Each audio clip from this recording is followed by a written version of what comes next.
Bienvenue à tous si vous nous rejoignez pour suivre cette édition de la soirée au sommaire de l'actualité. Depuis l'intervention des forces djiboutiennes de la mission Monsoum Mali, on constate une nette amélioration de la sécurité et la reprise des activités à Beledweyne. Nous irons dans ce journal.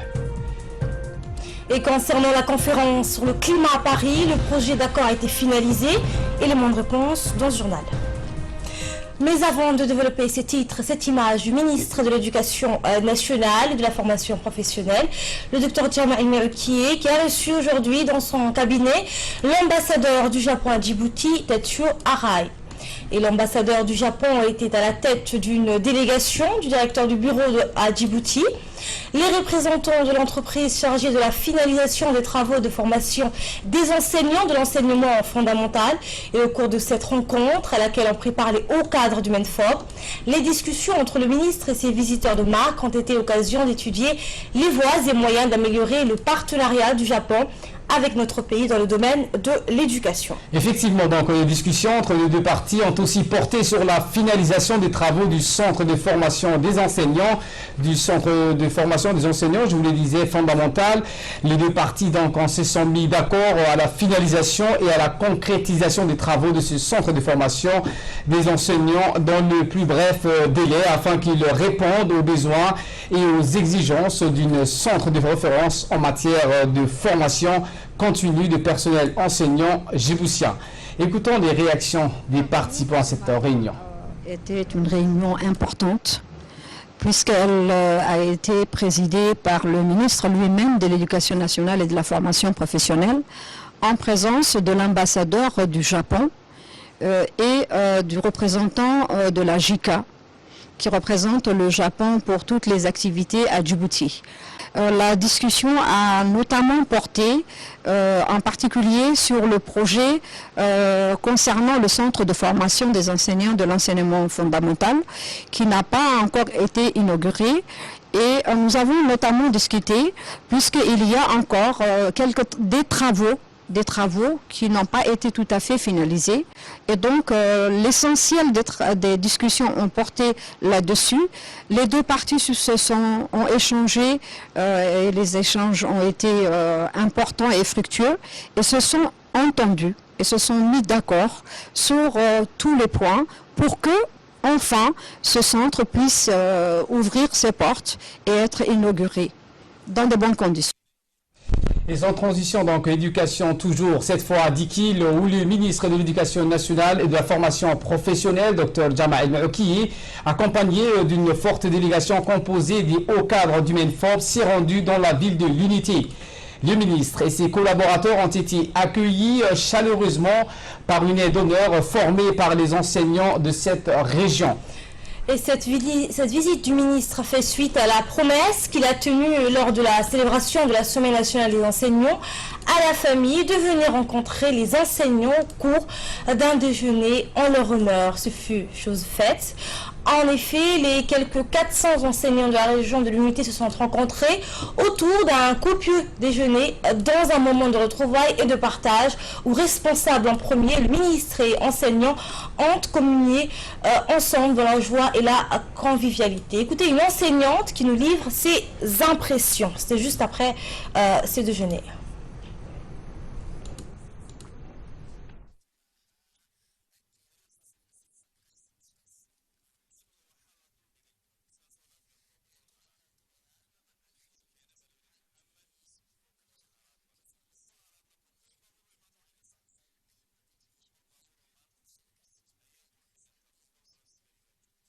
Dans son discours, le ministre de l'Éducation nationale, Dr Jama El-Meroukié, a demandé aux enseignants de sauvegarder la paix, car elle était très importante au sein de notre pays, chose qui a été très bien accueillie au sein du corps enseignant qui était présent lors de ce repas. Voilà, à notre tour, nous allons transmettre ce message de paix, de sérénité et de calme auprès de nos élèves, qu'ils soient élèves ou collégiens ou lycéens, pour qu'ils puissent approuver et sauvegarder le calme, la sérénité et la paix. Nous remercions vivement le ministre pour ce repas collectif qui va resserrer le lien au sein de la famille éducative. Et dans un mot prononcé au cours de ce déjeuner, le ministre de l'Éducation a rappelé qu'il est important pour la famille enseignante des moments de rencontre de ce genre. Il n'a pas manqué de remercier les enseignants pour leur effort au quotidien pour l'amélioration de la qualité de l'enseignement. Le docteur Djamal Mourouki a promis enfin qu'il veillerait durant son mandat à la tête du département de l'éducation de poursuivre la promotion de l'équité et de rehausser l'éducation. Écoutez. Permettez-moi, à l'occasion de ce déjeuner qui nous est réunis aujourd'hui, tous autour de ce copieux repas, c'est pour nous permettre un moment de convivialité et de rencontre entre les membres de notre grande famille de l'éducation nationale. Ce repas, je l'avais promis lors de mon arrivée ici à l'occasion de la Semaine nationale de l'enseignant que nous avons célébré ensemble en octobre dernier. Et grâce à Dieu le Tout-Puissant, cette promesse, nous l'avons pu la tenir. Et c'est ici, et de mon arrivée à la tête de ce département, entre les enseignants et moi, une relation dépassant parfois le cadre de travail et protocolaire. Je considère tout simplement les enseignants, qui sont pour la plupart de ma génération, comme des amis, voire comme ma famille. Car, comme vous le dites si bien dans mon milieu, l'éducation est une famille, une grande famille des meilleurs et des milliers de membres regroupant l'enseignant. Comme vous le savez tous, notre nation jouit d'une paix et d'une stabilité exemplaires. Cette paix résulte des efforts inlassables déployés par les autorités du pays qui veille au bien-être de la population. Cependant, le rôle des enseignants est crucial dans ce maintien de la paix, de la cohésion sociale, qui nous sont les valeurs les plus chères. En effet, par l'éducation, les enseignants sont amenés à développer une culture de paix et de l'amour de la patrie. Ces acquis, obtenus grâce au président, on doit les maintenir et d'autre part, chercher encore à en augmenter. En effet, nous avons en perspective des projets sociaux susceptibles d'améliorer davantage les conditions de vie des enseignants et d'autres personnels de l'éducation, notamment plusieurs projets, mais celui qui est phare est l'accès au logement. Le ministre des Affaires musulmanes, de la Culture et des Biens Warf, Aden Hassan Aden, a reçu ce matin une délégation de la Somaliland conduite par le directeur du Diwan al-Zakat de cette région, M. Saïd Mohamed Farah. L'entrevue entre les deux hommes s'est déroulée dans une ambiance sereine et détendue, a été l'occasion d'évoquer l'état des relations d'amitié et de coopération entre la République de Djibouti et la République du Somaliland. L'invité somalilandais s'est dit heureux de cet engagement et a appelé à un renforcement de la coopération bilatérale entre les deux nations. Il a tenu ensuite à souligner l'excellence des relations de coopération entre les deux pays dans les domaines culturels et techniques, tout en réaffirmant la volonté de poursuivre dans cette voie. Et Saïd Mohamed Farah a demandé à ses pairs djiboutiens leur expertise et leur savoir au Diwan al-Zakat du Somaliland, qui est une jeune institution. De son côté, Aden Hassan Aden s'est dit réjoui de cet engagement et a rappelé à un renforcement de la coopération bilatérale entre les deux nations. Un plaidoyer auquel le ministre des Affaires musulmanes et de la Culture, des Biens Warf, s'est montré tout à fait sensible puisqu'il a chargé le directeur général de Diwan al-Zakat djiboutien de fournir les moyens matériels et la formation technique aux techniciens somalilandais afin de mener à bien cet important projet. Et sport à présent, le championnat national de football de l'année 2015-2016 de la première division de Djibouti a démarré hier après-midi au stade municipal en présence du président de la Fédération djiboutienne de football et ses comités directeurs. Ces compétitions des équipes évoluant en première division a débuté avec 3 matchs. Le premier match d'hier a été marqué par la victoire de Guélé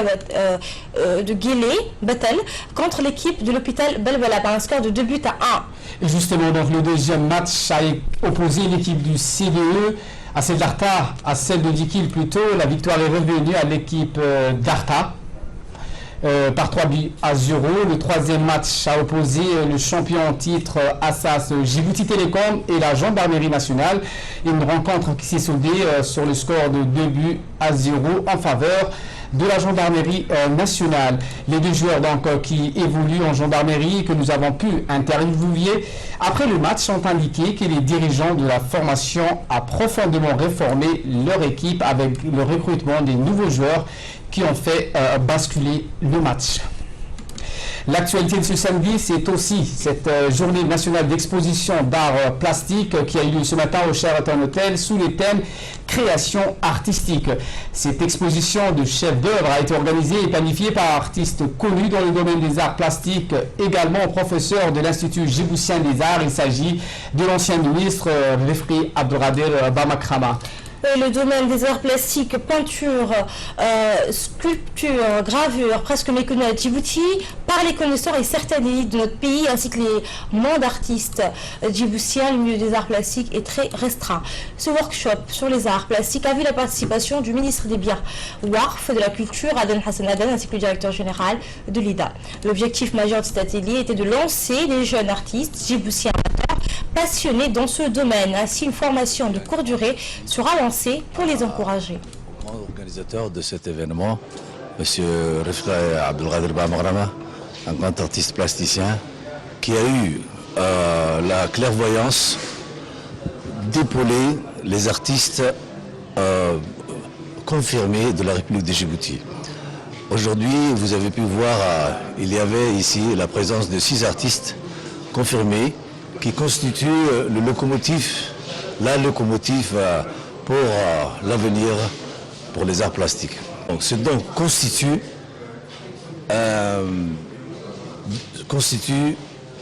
une opportunité sublime pour qu'ils puissent s'exprimer le plus parfaitement possible. Cette séance d'aujourd'hui, c'est le lancement d'un workshop pour aider les artistes plasticiens djiboutiens à mieux produire plus et améliorer leurs capacités. Donc aujourd'hui, ces artistes ont reçu 7 dons en matériel technique et en peinture, que ce soit peinture à l'huile ou que ce soit peinture acrylique. Le ministre des Affaires religieuses et bien Warf et de la Culture a indiqué lors de cette journée internationale des arts plastiques célébrée à travers un atelier organisé au Sheraton que cette journée était très importante car a souligné le ministre de la Culture ce matin en a inauguré cet atelier pour non seulement soutenir les jeunes artistes mais également pour les encourager à travers l'octroi des matériaux de travail mais aussi par un don d'une formation dans le domaine des arts plastiques. Eh bien, le ministre a indiqué qu'il rend hommage à M. Refri Abdelkader Bamakrama qui œuvre inlassablement pour le développement des arts plastiques à travers, par exemple, ses expositions. Ces artistes, a conclu le ministre, attendent la reconnaissance du public et de la nation pour soutenir leur acte. En bref, donc, avec cette journée de sensibilisation destinée à la jeunesse d'Al-Hiba sur l'importance de la propriété et l'hygiène qui a été organisée par l'association Al-Taba sous l'égide du secrétariat d'État à la jeunesse et au sport. Le secrétaire général au secrétariat d'État à la jeunesse et au sport, Ouib Hamadou, et les responsables du quartier ont pris part à cette journée. Toutes les bonnes volontés ont prêté main forte pour que cette journée soit un succès. Ainsi, en dehors des sponsors, la préfecture, la société civile, les bénévoles, ainsi qu'une association du quartier 7 ont participé à cette journée haute en couleur au vu des nombreux médias présents. Par la suite, la jeunesse d'Al-Hiba a décidé de s'organiser suite à cette initiative de l'association Al-Taba et de prendre en main la destinée de leur cité. Les directions au Bok, l'association Ubouti a organisé ce week-end une cérémonie de distribution des couvertures et des machines à coudre au profit des femmes les plus vulnérables de la région de Bok en collaboration avec l'ONG LIA International. La cérémonie fut présidée par la présidente de l'association, Hasna Ali Mohamed, en présence du préfet de Bok, Hassan Dabalé, de la députée de la région, Hasna Humaya, ainsi que le représentant de l'ONG LIA International à Djibouti. Et la cérémonie donc, qui a vu la participation d'un parterre de personnalités dont les chefs coutumiers, des représentants des associations féminines et jeunes ainsi que des officiels des organismes internationaux intervenant dans cette région de Hayou. L'association Ubouki a distribué au cours de cette cérémonie 145 couvertures et 12 machines à coudre et à des dizaines de familles et jeunes femmes, toutes issues de la région d'Obok. Dans leurs interventions, la présidente de l'association Hasna Ali et le représentant de l'ONG Alia ont mis en relief l'importance de ce projet. Donc, dans le cadre de renforcement de capacité de la femme et du développement communautaire, nous avons toujours dit éduquer une femme, c'est éduquer toute une nation. Donc, éduquer une femme, c'est aussi, pour nous, éduquer une femme, c'est aussi l'accompagner avec tout ce qui est instrument, afin de l'aider à pouvoir bien s'épanouir. Et qui aujourd'hui, qui répond à l'appel de la présidente de l'association Ubouki, par ses dons de matériel. Donc, je veux remercier cette ONG. En même temps, ils ont aussi pensé aussi aux orphelins. Comme le disait le président de cette ONG, il a promis aussi qu'il allait soutenir la volonté affichée des associations obokoises. Et ce communiqué donc qui nous parvient de la direction nationale de l'eau et de l'assainissement de Djibouti, l'ONEAD, qui informe les habitants de Djibouti-Ville, excepté ceux de Balbala, du plateau du Serpent, des Gabos 3, 4, 5, 6, de Boulaous, que l'alimentation en eau sera suspendue dans la journée du lundi 14 de 8h à 12h en raison des travaux de changement d'un compteur sectoriel de la conduite de distribution principale du château d'eau Issa. L'actualité de ce samedi, c'est aussi les intellectuels arabophones qui se sont satisfaits des efforts entrepris par le chef de l'État en faveur de la langue arabe. Le président Guégué a accordé une attention toute particulière pour la promotion de la langue arabe et la culture islamique depuis son accession au trône du pays. Et cette stratégie a permis à des centaines d'étudiants djiboutiens de poursuivre leurs études supérieures aux pays frères comme le Royaume d'Arabie Saoudite, le Soudan ainsi que l'Égypte. À cet égard, l'un des intellectuels arabophones nous a exprimé sa satisfaction ainsi que les résultats des efforts indéfectibles entrepris par le chef de l'État en faveur de la langue arabe, la culture arabe ici à Djibouti. Dans cette même déclaration, il a rappelé les grandes réalisations menées par le président de la République durant la dernière décennie, comme la réglementation du certificat arabe à tous les niveaux, ainsi que la création du ministère des Affaires musulmanes, de la culture et des biens WARF, le haut islamique et la fondation du Diwan al-Zakat. Il a affirmé que les jeunes arabophones reconnaissent les efforts du chef de l'État pour renforcer la présence de la langue arabe au cours des dernières années. wax ka qabta luqadda kuwi qofka oo ka dhiganayo luqadda maysa meesheeda wuxuu ahaa dee presidentk kuwa ogaadee ilaahay baa ogaa markii ugu horeysay ee uu hoggaanka waddanka qabtay luqadda carabiyu ku khudbadeeyey anigu maalintaa waan gartay inaan wax jira ahay oo la aqoonsan yahay wax jira ahay waayo presidentk waddanka luqadii aan bartay ee dadku yaraysanayeen yaa ku hadlayo maanta kolka waxaan luqadaydiina waa ku faanay haddii ta wax kastaba way u dhannaatay aniga maalintaa wuxuu waa dareenka waa shucuurta kolka luqadii waxa uu amar ku bixiyey inay ka mid noqoto luqad garab joogta ama garab taalla luqadda rasmiga ah ee waddanka lagu hadlay ee faransiiska. Dans le reste de l'actualité, le centre d'instruction Cheikh Moussa a abrité aujourd'hui une cérémonie de clôture de plusieurs formations présidée par le colonel Zakaria Aden, chef d'état-major de la gendarmerie nationale. Depuis quelques mois, plusieurs formations se sont déroulées au CICM dans le cadre de la politique de formation des ressources urbaines de la gendarmerie nationale. Et c'est dans ce contexte que ce matin, deux formations menées par une mission d'expertise des carabiniers italiens et conduites respectivement depuis le 7 et 21 novembre ont été clôturées au centre d'instruction de Cheikh Moussa.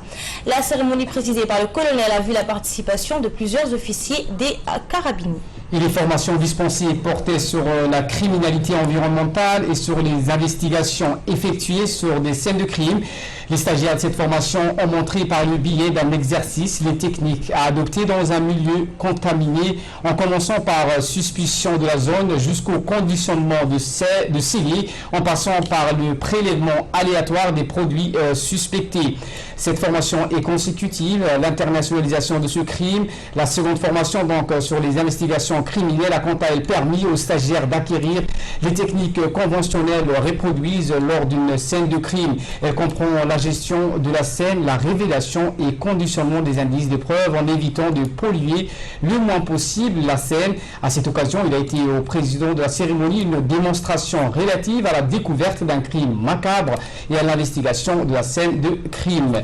Et conjointement à ces formations en matière de justice, une formation sur la gestion des foules s'est clôturée également ce matin. Là aussi, une démonstration a été présentée au chef d'état-major de la gendarmerie nationale, en l'occurrence le colonel Zakaria Hassan. Et le scénario qui a été présenté comprenait les techniques exécutées devant une foule calme puis une foule hostile. Les techniques pour réduire une barricade tenue par des manifestants et enfin la réaction face à un tir. À la fin des différentes démonstrations, le chef d'état-major de la gendarmerie nationale a félicité tous les stagiaires et remercié les instructeurs carabiniers, la qualité des enseignements prodigués au personnel de l'escadron de la gendarmerie mobile numéro 4, aux enquêteurs des brigades territoriales. Il y a aussi ensuite la remise de diplômes pour les différentes formations suivies d'un rafraîchissement offert par le chef d'état-major de la gendarmerie nationale à ses hôtes des carabiniers italiens.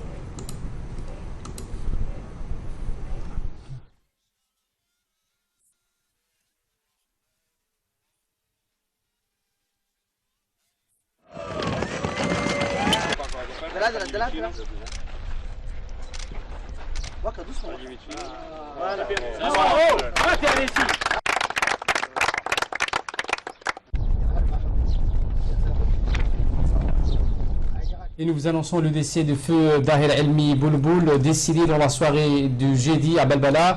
Le défunt est né en 58 à Daïdaï. Il a débuté sa carrière professionnelle dans les forces armées djiboutiennes en 1977 et pris sa retraite en 1997. Le défunt laisse ainsi derrière lui une femme et 10 enfants. Que le Tout-Puissant l'accorde dans son paradis éternel. Inna lillah wa inna ilayhi raji'un. C'était dans les titres. Depuis l'intervention des forces djiboutiennes de l'AMISOM en Somalie, on constate une nette amélioration de la sécurité et la reprise des activités à Beledweyne où sont basées les forces armées djiboutiennes, membres de l'AMISOM. Les activités commerciales reprennent au grand bonheur des commerçants, surtout dans le commerce des bétails qui sont exportés vers les pays arabes et du Golfe. Voici un magazine de la rédaction commenté par Mohamed Issa.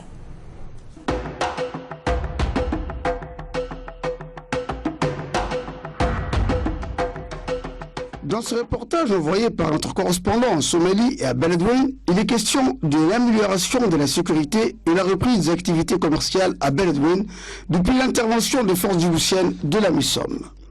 Avant cette intervention, les attentats et attaques perpétrées par les extrémistes de Shabab étaient fréquentes.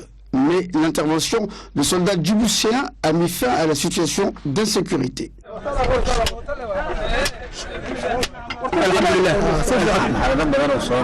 Cet homme dit que la place du marché de Beledweyne bénéficie d'une accalmie. Les personnes interrogées sur le marché remercient les soldats djiboutiens pour leur intervention ainsi que les autorités de Djibouti pour leurs efforts afin de stabiliser la Somalie et la région de Hiran, dont Beledweyne est la capitale et où sont déployées les forces djiboutiennes de la MISOM. Dans ce reportage, le commerçant de la place, notamment les femmes que vous voyez sur ces images, affirment que la sécurité règne à Beledweyne depuis l'arrivée des forces djiboutiennes à Beledweyne même. Grâce à cette intervention, les activités reprennent dans le centre commercial au grand bénéfice des commerçants. Un soldat des Hilwalal confirme que la sécurité est bien revenue et les échanges sur le marché sont stables et sur la bonne voie. Un homme d'affaires affirme quant à lui que grâce à la stabilité et la sécurité assurée par le contingent djiboutien de Hiloualal, les affaires reprennent leur cours normal.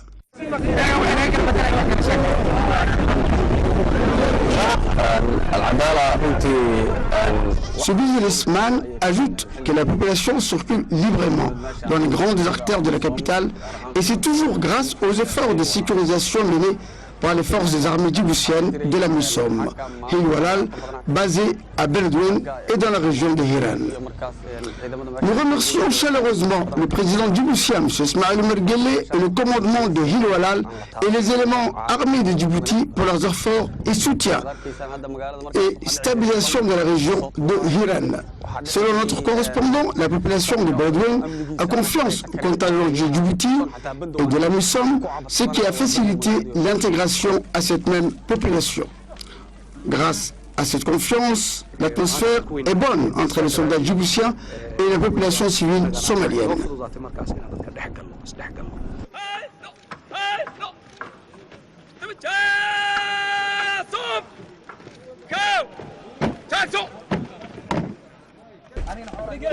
Un éleveur de chameaux affirme que son bétail est destiné à être écoulé sur le marché de Mogadiscio à raison de $800 US par tête de chameau. Depuis que la sécurisation, la paix et la sécurité ont été rétablies grâce au contingent Hiloualal, il y a de moins en moins de voleurs et de malfaiteurs à Beledweyne.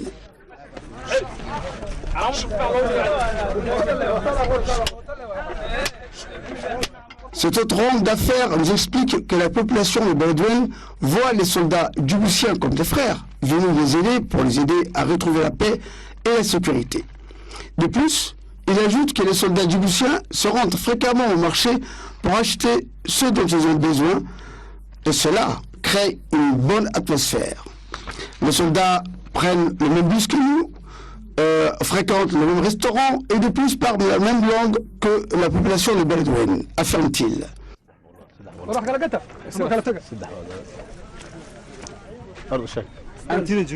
La situation avant l'arrivée des soldats djiboutiens de la MISOM était catastrophique, mais depuis la situation s'est nettement améliorée et c'est grâce aux efforts de la MISOM ainsi que de l'actuel gouvernement somalien qui fournit de nombreux efforts aux côtés des forces djiboutiennes et de la MISOM.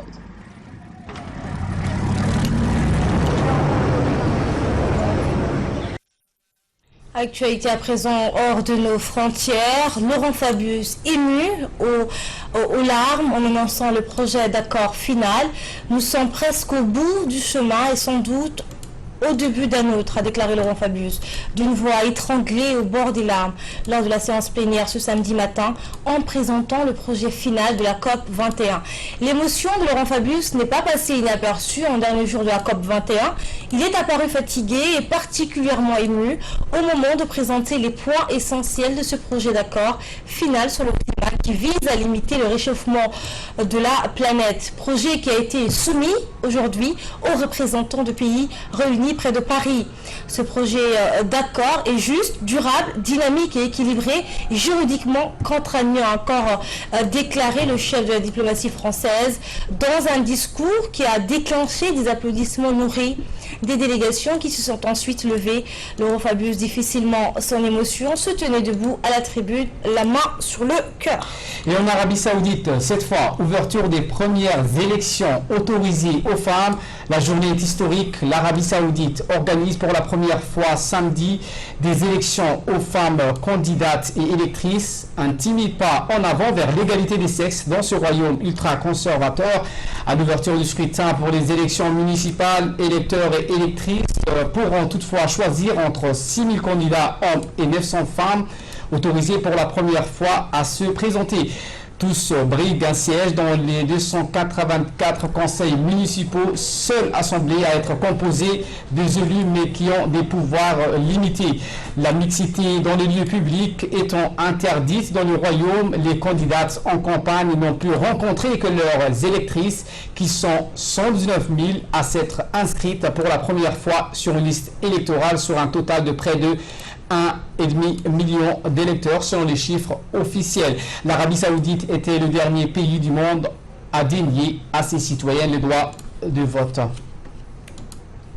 Et le tirage au sort est terminé. La France affrontera la Roumanie, la Suisse et l'Albanie en phase de poule de l'Euro 2016. La Belgique et l'Italie seront opposées à l'Irlande et la Suède dans le groupe le plus relevé de la compétition. David Trezeguet a eu la main clémente. L'équipe de France a hérité ce samedi du groupe le plus facile de l'Euro 2016 qui débutera donc en juin prochain. Après le match d'ouverture face à la Roumanie au Stade de France, les Bleus affronteront l'Albanie et la Suisse. Si ce groupe est à la portée de l'équipe de la France, d'autres poules devraient ouvrir plus de suspense et des rencontres en haute intensité. C'était le journal de la rédaction. Merci de votre fidélité. Restez avec nous. Le programme continue sur Télé Djibouti.